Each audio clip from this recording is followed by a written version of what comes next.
জীবন মরণের সীমানা ছাড়ায় বন্ধু হে আমার রয়েছ দাঁড়ায় জীবন মরণের সীমানা ছাড়ায়। ইংরেজিতে একটা শব্দ আছে যেটা হলো হেলথ ইজ ওয়েলথ। এটাকে যদি বাংলায় করি আমি, তাহলে স্বাস্থ্যই সম্পদ। তার মানে আপনার যত পয়সা থাকুক না কেন, আপনার যদি স্বাস্থ্য যদি ঠিক যদি না থাকে, স্বাস্থ্য যদি আপনার কোনোভাবে ডিটোরিয়েশন যদি চলে যায়, তাহলে ওই সম্পদের কোনো দাম নেই। বাংলাতে আরো একটি শব্দ আছে, স্বাস্থ্যই সুখের মূল। তার মানে হলো সবচেয়ে সুখের মূল হলো স্বাস্থ্য। আপনার প্রচুর পয়সা থাকতে পারে, আপনার একটা ভালো পরিবার থাকতে পারে, আপনার একটা বিশাল গাড়ি থাকতে পারে, আপনার একটা বিশাল বাড়ি থাকতে পারে, আপনার লক্ষ লক্ষ টাকা কোটি কোটি টাকা ব্যাংকে থাকতে পারে, কিন্তু আপনার সুখ একেবারেই থাকবে না যদি আপনার স্বাস্থ্য যদি ঠিক যদি না থাকে। আর এই স্বাস্থ্য ঠিক রাখার জন্য দুটো জিনিসের প্রয়োজন, ইনফ্যাক্ট তিনটে জিনিসের প্রয়োজন। একটি হলো যে ভালো ডক্টর, যে ডক্টর আপনাকে সবসময় সুস্থ রাখবে, ভালো হাসপাতাল, যে হাসপাতাল আপনাকে আপনার যে কোনো রকম পরিস্থিতিতে নিয়ে আপনাকে সেবা শুশ্রূষা দেবে, আর থার্ড হলো যে ভালো মেডিসিন। এই তিনটে যদি থাকে তাহলে আপনি অনেকদিন বাঁচতে পারবেন, আপনি সুস্থভাবে বাঁচতে পারবেন। আমি এখন থাইল্যান্ডের রাজধানী ব্যাংককে, আর আমার পেছনে যে দেখতে পাচ্ছেন যে ব্যাংকক হাসপাতাল, ব্যাংকক হসপিটাল, এটি ব্যাংককের একটি একেবারে ভীষণ নামী একটি হসপিটাল, এবং শুধুমাত্র ব্যাংকক নয়, সাউথ ইস্টার্ন কান্ট্রির মধ্যে অনেকগুলি নামী হসপিটালের মধ্যে একটি। এবং শুধু আমি ওখানে গিয়ে একটা প্ল্যাকার্ডের মধ্যে আমি দেখতে পেলাম যে 2025-এ পৃথিবীতে যে নাম করা যে হাসপাতালগুলো লিস্ট অ্যানলিস্ট করা হয়েছে, এর মধ্যে ব্যাংকক হাসপাতাল একটি। আমার আজকের এই ব্লগটি হলো এই হাসপাতালটি ঘিরে। আর শুধু তাই নয়, এই হাসপাতালে একজন ডক্টর, এবং যে বাঙালি ডক্টর, এই বাঙালি ডক্টরকে ঘিরে ওনার একটা ইন্টারভিউ আমি নিয়েছি। এটা ঘিরেই কিন্তু আমার আজকের এই ব্লগ। আমার এই ইন্টারভিউ নেওয়ার পেছনে কারণটি হলো যে একটা বাঙালি এই থাইল্যান্ডে বসে, বাঙালি ডক্টর থাইল্যান্ডে বসে আপনাকে কি পরিষেবা দিতে পারবে এবং কতটুকু উন্নত মানের আপনাকে পরিষেবা দিতে পারবে, সেটি নিয়েই কিন্তু আজকে আমার এই ব্লগ। আমি এই ব্লগটি করতে গিয়ে আজকে প্রচুর বাধার সম্মুখীন হয়েছি। বাধার সম্মুখীন বলতে যে এখানকার যে সিকিউরিটি, ওরা এসে আমাকে বারবার করে আমাকে বাধা দেওয়ার চেষ্টা করেছে। পরে আমি বুঝিয়ে বললাম যে এটি যে বাংলাদেশ, ভারত এবং আফগানিস্তান এবং আশেপাশে যে কান্ট্রিগুলো আছে, ওই কান্ট্রিগুলো যে পেশেন্ট যেগুলো আছে, those who are interested to come here and to get some sort of treatment from here, ওদেরকে এই পার্টিকুলার এই ডক্টর যে মেসেজগুলো দেবে, ওই মেসেজটা ডিসিমিনেট করার জন্যই কিন্তু আমার এই ব্লগ। ওকে, এখন আপনাদেরকে ঘুরিয়ে দেখাবো, এই পুরো ক্যাম্পাসটা ঘুরিয়ে দেখাবো, এবং দেখানোর পরে তারপর যে ডক্টরের কথা আমি বললাম, যে বাঙালি ডক্টরের কথা বললাম, ওনার কাছে যাব, ওনার কাছে কিছু প্রশ্ন রাখবো, যে প্রশ্নের উত্তরে হয়তো আপনি you will be benefited out of that. Okay.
Hello.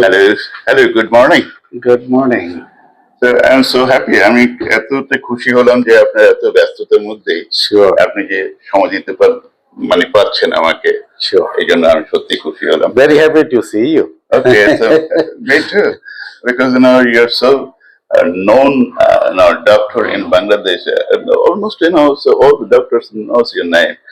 প্রায় অনেকেই আপনার নাম জানে। সাধারণ ডাক্তার, বেসিক ডাক্তার আমি। It's okay. Very basic. আমরা বসবো, আপনার সাথে একটু কথা বলবো আপনার সাথে। Okay, please. বসেন, হ্যাঁ বসেন।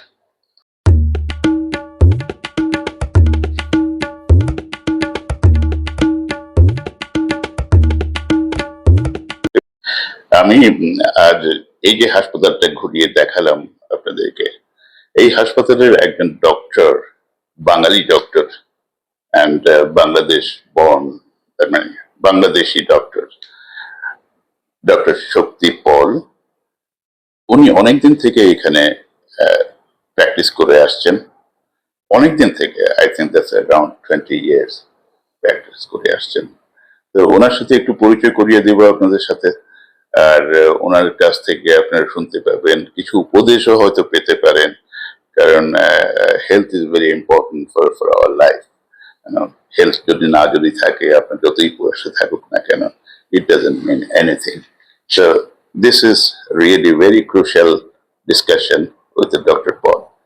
আমি ওনাকে কয়েকটা প্রশ্ন করব, আর ওনার সম্পর্কে আমি যতটুকু জানি, উনি 78-এ চিটাগং মেডিকেল কলেজ থেকে ব্যাচেলার ডিগ্রি পান, আর 1998-এ উনি এখানকার একটা ইউনিভার্সিটি থেকে উনি এমএস করেন, মাস্টার্স করেন, is it?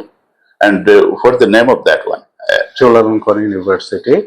Okay, Chulalongkorn university. Okay, anyway আমার জন্য উচ্চারণ করাটা খুব ডিফিকাল্ট হয়ে গেছে, সুতরাং উনি বলছেন এটা, সেটা করছেন। আর উনি স্পেশালি তো জেনারেল প্র্যাকটিশনার, ডেফিনেটলি ওনার পার্টিকুলার ফিল্ডে স্পেশালাইজেশন ডেফিনেটলি আছে, আমরা এটা ডিসকাস করবো পরে ওনার সাথে। তারপরে হলো উনি ইউনাইটেড নেশনস এর বিভিন্ন অর্গানাইজেশনে অনেকদিন কাজ করে এসছেন, পৃথিবীর বিভিন্ন জায়গাতে অনেক কাজ করে এসছেন।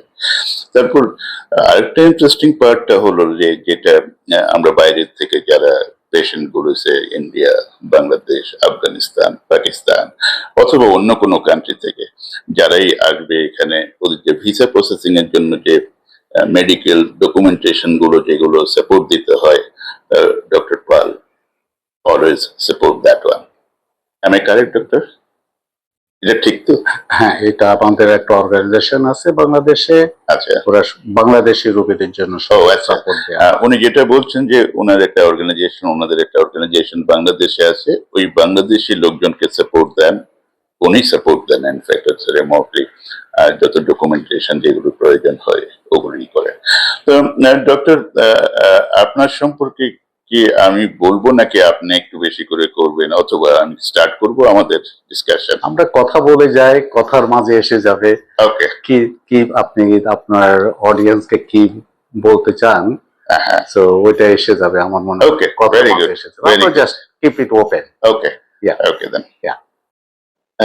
ডক্টর, আমার একটা ইন্টারেস্টিং একটা প্রশ্ন রয়ে গেছে।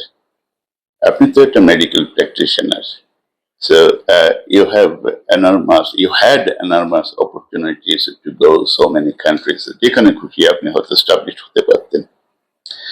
তো আমি যদি আপনাকে প্রশ্ন করি, how do you find this place as a professional to establish yourself in this country?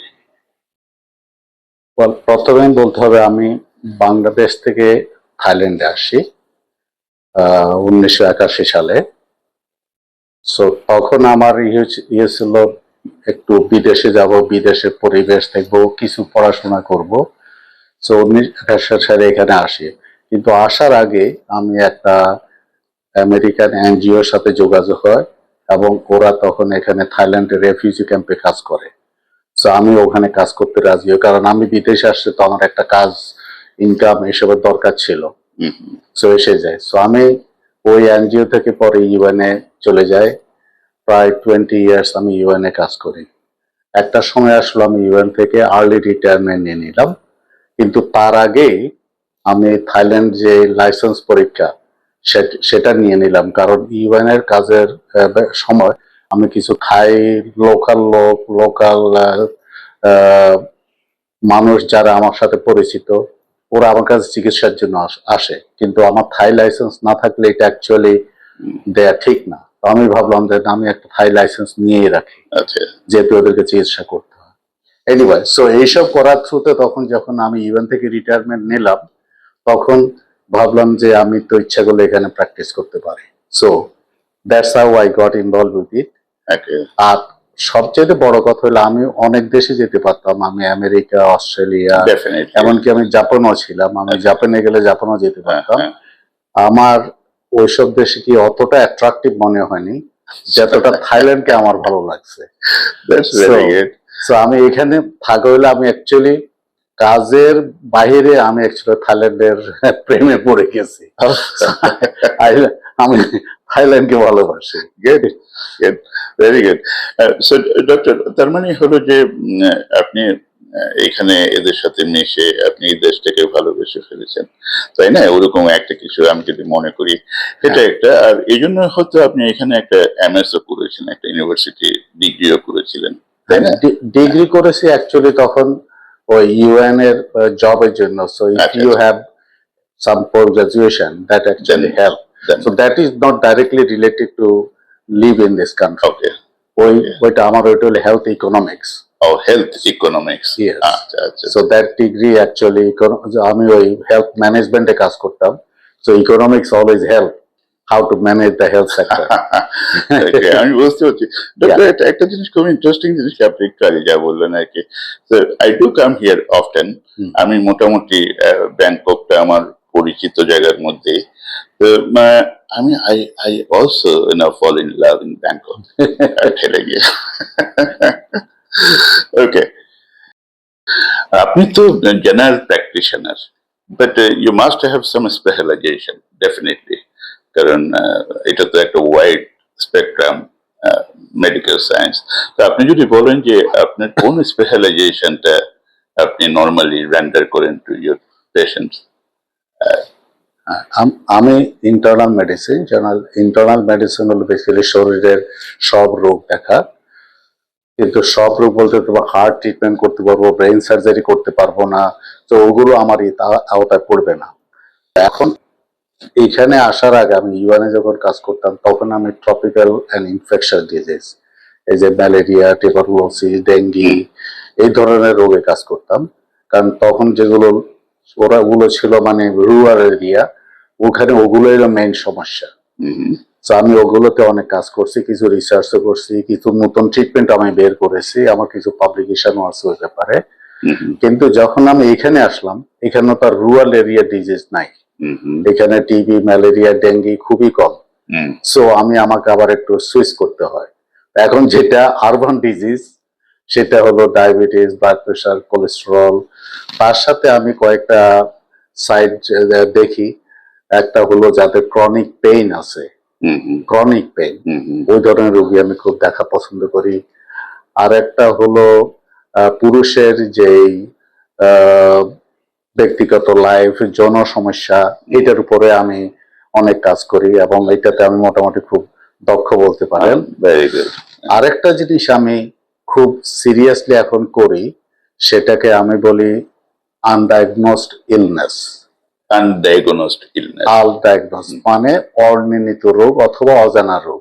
ব্যাপারটা হলো অনেকের একটা শারীরিক সমস্যা আছে, তার হয়তো জ্বর হচ্ছে 1 মাস, 2 মাস, 3 মাস, 6 মাস, 1 বছর জ্বর হচ্ছে, বিভিন্ন হাসপাতালে যাচ্ছে, অনেক ডাক্তারের কাছে যাচ্ছে, অনেক টেস্ট করলো, করার পরও কিন্তু ওরা ডায়াগনোসিসটা খুঁজে পায়নি। আচ্ছা আচ্ছা। কিন্তু তার জ্বরের সাথে অন্য উপসর্গ হচ্ছে। তো এগুলো হলো আমার একটা উদ্দেশ্য, যে তার কেন জ্বরটা হবে, এবং এই ব্যাপারে আমি ডিটেল করে যেগুলো আমি পারি আমি করি, না হইলে আমি অন্য ডাক্তার দরকার হলে ওদের সাথে কনসাল্ট করে আলটিমেটলি একটা সমাধানে আসি। এটা হলো আমার একটা পার্সোনাল ইন্টারেস্ট, এবং এই ব্যাপারে আমি ওভার 200 পেশেন্ট এই পর্যন্ত সলভ করেছি। কিছু কিছু আমি ভিডিও করছি, আমার একটা ফেসবুক, ইউটিউব আছে যেখানে আমি কেসগুলো রেকর্ড করতেছি। সময় পেলে হয়তো আরো করবো। সো এটা আমার একটা প্রফেশনালি এটা আমার একটা আনন্দ আর কি, যে আমি এই কাজগুলো করতে পারি এবং অনেকেই খুশি এত বছরের পরে একটা সমাধান পেল। তো এই আনডায়াগনোসড ইলনেস অথবা অজানা রোগ, অনির্ণিত রোগ, Okay. এটা নিয়ে কাজ করি। ওকে, আমি যদি বুঝতে পারি যে ব্যাপারটা যে কিছু কিছু রোগ আছে যে ডাক্তাররা ডায়াগনোসিস করে ঠিক পায় না, অথবা প্রপারলি ডায়াগনোসিস করে না, অথবা করার সুযোগও হয় না অনেক সময়। অনেক দেশে হয়তো সুযোগ হয় না, বাংলাদেশের মতো জায়গাতে হয়তো সুযোগ হয় না, আমি জানি না। তো এগুলো আপনি আপনি স্পেশাল অ্যাটেনশন এগুলোতে দিয়ে আপনার এই যে ফ্যাসিলিটিস, এই যে আহ, এখানকার যে আপনার যে ফ্যাসিলিটিস ওটাকে ইউজ করে আপনি ডায়াগনোসিস করেন। Yeah. That's good. And another most important thing is that যেটা আমি জানতাম না কিন্তু একেবারে, যে আপনি যে যে পুরুষদের যে যৌন সমস্যা যেটা, সেটা নিয়ে যে কাজ যে করেন আমি কিন্তু জানতাম না, আমি কোথাও পাইনি আপনার আপনার বিভিন্ন ইয়েতে দেখিনি আর কি। That's a very good things that so because nowadays it's a very common symptoms to the Yeah. people, those who are elderly people, especially plus 40. Okay, that's the one. অনেক কিছু জানতে পারলাম।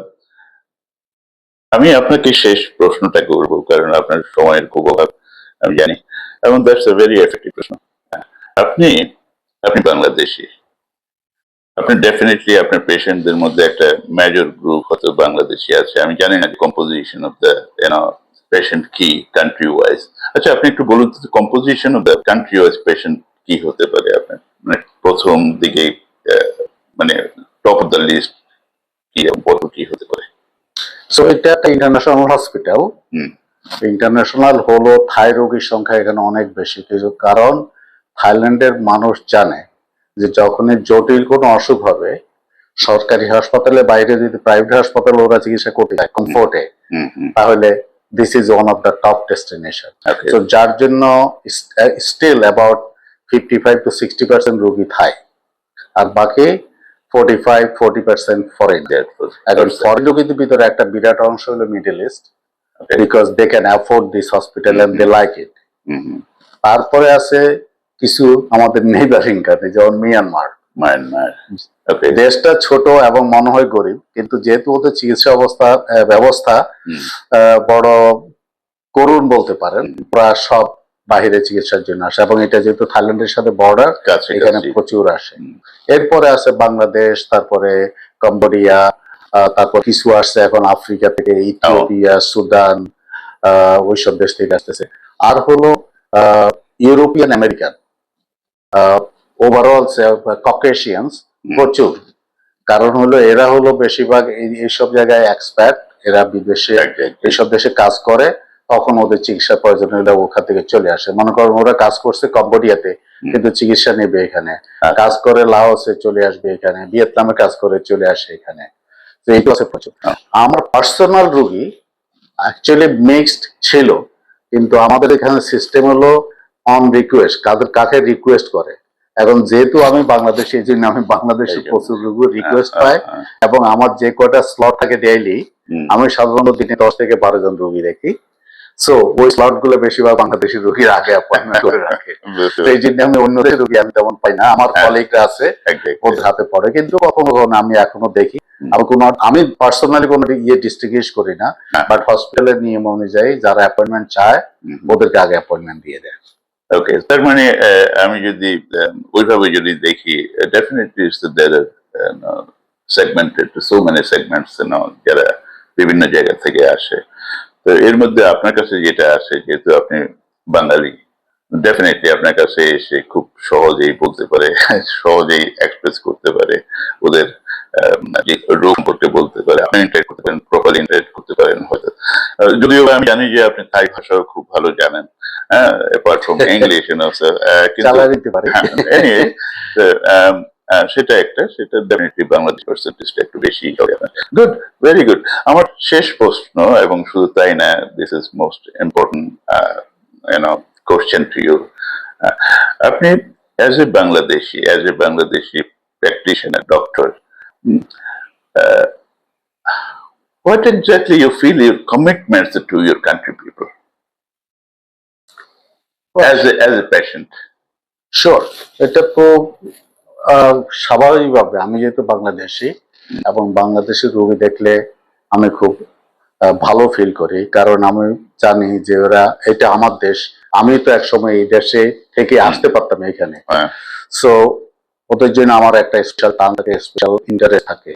এবং অনেক রোগী আছে ওরা জানে না যে এখানে আমি বাংলাদেশে একজন রোগী ডাক্তার আছে। ডাক্তার আছে।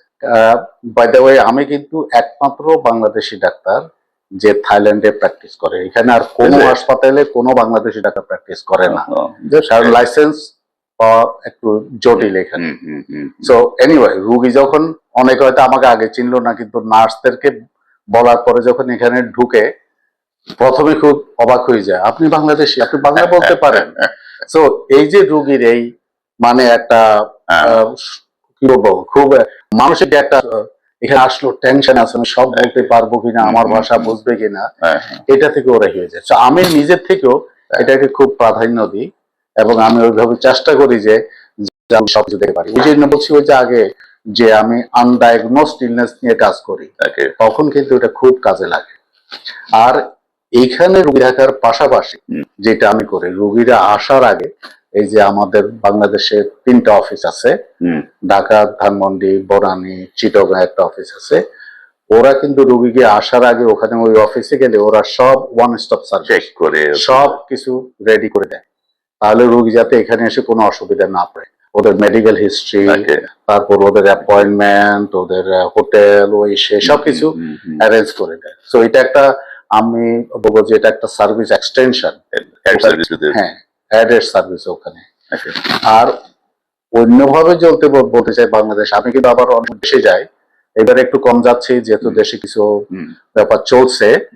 সো কিন্তু আমি প্রত্যেক বছরে 4, 5, 6 বার করে দেশে যাই, এবং দেশে গেলেও অন্য কাজের ভিতরে আমি কিছু রোগী দেখি, ফ্রি রোগী। ফ্রি? হ্যাঁ, আমাদের অফিসে ওরা ইয়ে করে অ্যারেঞ্জ করে, সো আমি দেখে দিই। তার বাইরেও আমি হয়তো কিছু চ্যারিটি কাজ করতে দেয়, কিছু ব্রেস্ট ক্যান্সার উপর একটা প্রজেক্ট করেছিলাম।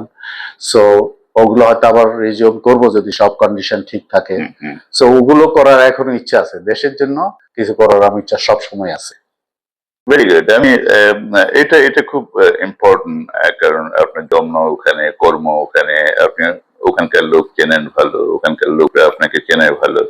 তো সবকিছু মিলিয়ে যে আপনার যে ডেডিকেশন, অ্যাপার্ট ফ্রম দ্য বিজনেসম্যানশিপ, যে ডেডিকেশনটা, এটা ডেফিনেটলি বাংলাদেশিদের জন্য একটা পাওনা। এটা বাংলাদেশিদের জন্য পাওনা। তো এদিক থেকে আমি আপনাকে ধন্যবাদ জানাবো যে আপনার যে ডেডিকেশন, এই ডেডিকেশনের বাংলাদেশিরা অনেক উপকৃত হচ্ছেন অথবা সামনে হবেন, সেটা একটা। আর আপনি সামনের দিনগুলো, আপনার জীবনের সামনের দিনগুলো আপনি কিভাবে দেখতে চাইছেন? আমি তো এখন আমি 70-এর উপরে চলে গেছি, সো এখন হলো আমাদের র্যাপ আপ করার সময়। কিন্তু আমি চালিয়ে যাচ্ছি, এখনো রুগী দেখি। আগে আরো অন্য কিছু কাজ করতাম, এখন অন্যগুলো আস্তে কমিয়ে দিয়ে রুগী দেখাটা আমি এখনো ঠিক রাখছি। তো এটা চলবে। ভবিষ্যৎ তো একটা ইচ্ছা আছে, যতদিন আমি সুস্থ থাকি আমি হয়তো এটাই করে যাব।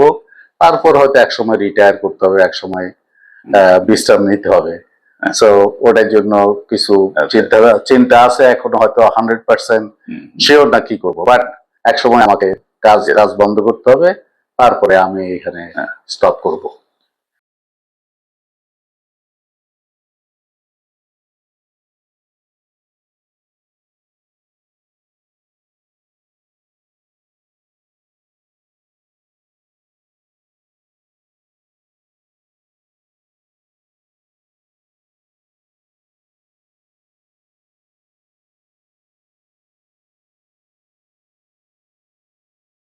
আমরা যখন কোনো ট্রিটমেন্টে যাই তখন ডেফিনেটলি অনেক কিছুর মধ্যে cost, it's a very vital point, যে কত খরচা করতে পারবো আমরা, আমি কতটুকু খরচা করতে পারবো, অথবা জেনারেল পাবলিক কতটুকু খরচা করতে পারবে।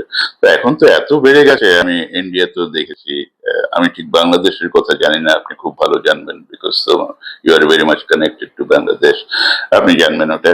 তো আপনি যদি বলেন, in compared to some other countries, that what's the cost effectiveness and the service which you are rendering now, definitely there is a difference between these two. So, এই সম্পর্কে যদি একটু বলেন তাহলে পেশেন্টরা যারা ইন্টারেস্টেড হবে এই ট্রিটমেন্টের জন্য এখানে আসতে, ওরা হয়তো ডেফিনেটলি উপকৃত হবে। বলুন। চিকিৎসার কস্ট বলতে গেলে প্রথমে আপনাকে জানতে হবে আপনি চিকিৎসা করতে যাচ্ছেন কি ধরনের চিকিৎসা চান। মনে করেন আপনি একটা গাড়ি কিনতে চান, তো আপনি একটা টয়োটা কিনতে পারেন, নিসান গাড়ি কিনতে পারেন, আবার এখন চাইনিজ মেড আরো সস্তায় এসে যাচ্ছে, কিন্তু আবার ওইদিকে এখানে মার্সিডিজ, ভলভো ওই ধরনের গাড়িও আছে। তো সবগুলো রাস্তায় চলে, কিন্তু অনেক সময় এদের পারফরমেন্স, কোয়ালিটি এগুলো এক ধরনের হয় না। চিকিৎসাটা সাধারণ চিকিৎসার কথা বাদ দিলে অনেক সময় এগুলো লাইফ এন্ড ডেথ ইস্যু হয়ে দাঁড়ায়, অনেক সময় ডেথ না হয়ে যায়। এই জন্য যখন অ্যাকুরেসি চাই তখন আমাদের তিনটা জিনিস খুব প্রয়োজনীয়।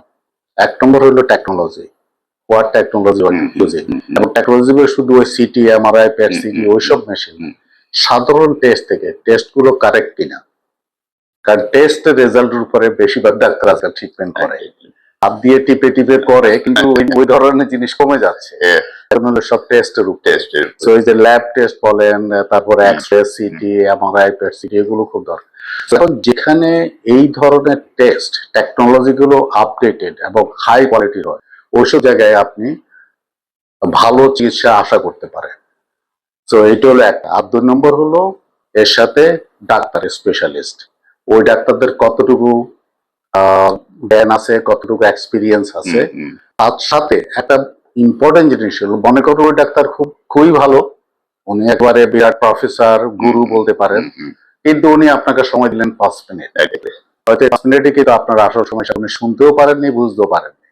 সো ওনার জ্ঞান ট্রেনিং এর সাথে সময়টা দিতে হবে।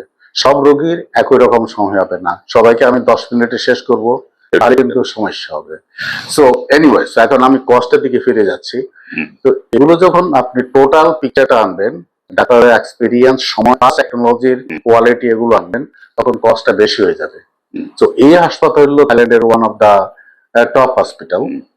সো যার জন্য এখানে ওই টেকনোলজির দিকে টপ, ডাক্তারদের ব্যাপারেও টপ, সময়ের ব্যাপারে তারা খুব ধৈর্যশীল, এরা প্রয়োজনে যতক্ষণ সময় লাগে দেখবে। তো আপনি আশা করতে পারেন ভালো চিকিৎসা, এই জন্য এখানে কষ্ট অনেক বেশি। কিন্তু আপনি যদি ওইটা কম্পেয়ার করেন, হয়তো ইন্ডিয়ার সাথে যদি কম্পেয়ার করেন, ইন্ডিয়ার কিছু কিছু হাসপাতাল হয়তো এরকম আছে, কিন্তু আবার কিছু আছে যেটা হয়তো সেম সমমানের নয়। আর বাংলাদেশে হয়তো এখন আস্তে আস্তে ডেভেলপ হচ্ছে, ওখানে টেকনোলজি হয়তো কিছু এসে গেছে, কিন্তু ডাক্তারদের ব্যাপারে একটু ইস্যু আছে যে ওনারা সময় দিতে পারেন না। এইটা একটা সাধারণ কমপ্লেইন রোগীদের আছে।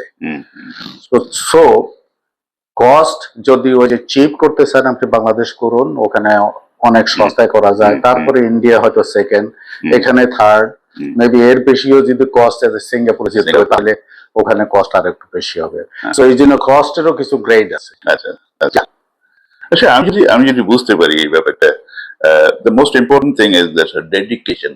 ডাক্তার যে ডেডিকেশন যে আছে, আমি তো শুনতে পাচ্ছি, আমি ইন্ডিয়াতেও শুনতে পাই, আমি বাংলাদেশি পেশেন্ট থেকেও শুনতে পাই, বাংলাদেশে একেবারেই নাকি সময় দেয় না ওরা। ইন্ডিয়াতে কিছু কিছু ডক্টর হয়তো দেয়, কিন্তু most of the doctors are the same. ওরা প্রফেশনালি যতটুকু না নেয়, বিজনেসম্যানশিপ তার চাইতে বেশি ওদের মধ্যে, যার জন্য সময় দিতে পারে না। তো আপনি যেটা বললেন যে এখানে যেমন টেকনোলজি যেমনি, তেমনি কোয়ালিটি অফ দ্য ডক্টর, তেমনি হলো ডেডিকেশন অফ দ্য ডক্টর, সবকিছু মিলে যদি আমি একসাথে যদি করি, তাহলে in compare to India and Bangladesh, definitely it's a very much cost effective. I am not talking about the cheaper, but it's a cost effective. So এটাই আমি বলতে চাইছি। তো আমার মনে হচ্ছে যে এটা একটা ভালো the message to the patient, those who are intended.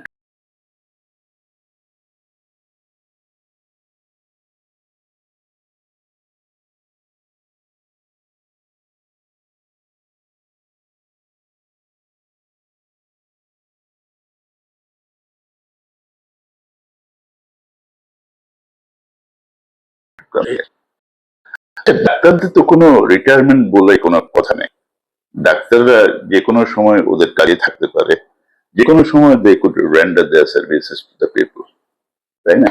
আচ্ছা, আপনি বলুন, আপনি রিটায়ারমেন্টের কথা বলছেন, আপনি কি do you have any wish to go to Bangladesh and serve to the people after retirement?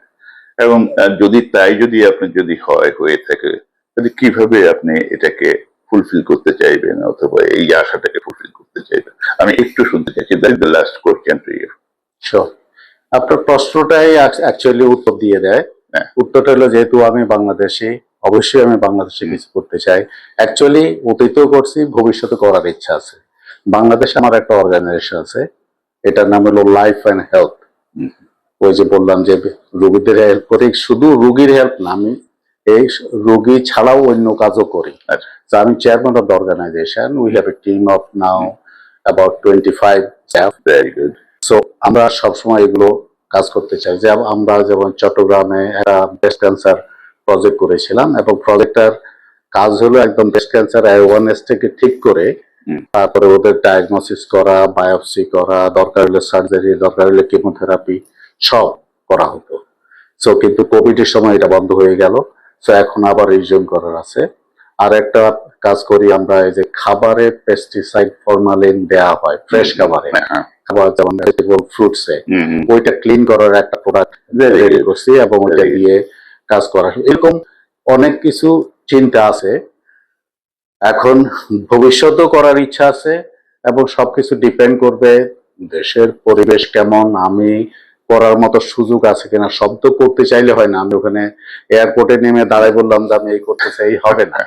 এটা করার একটা অর্গানাইজেশন, এটাকে ইয়ে করতে হয়।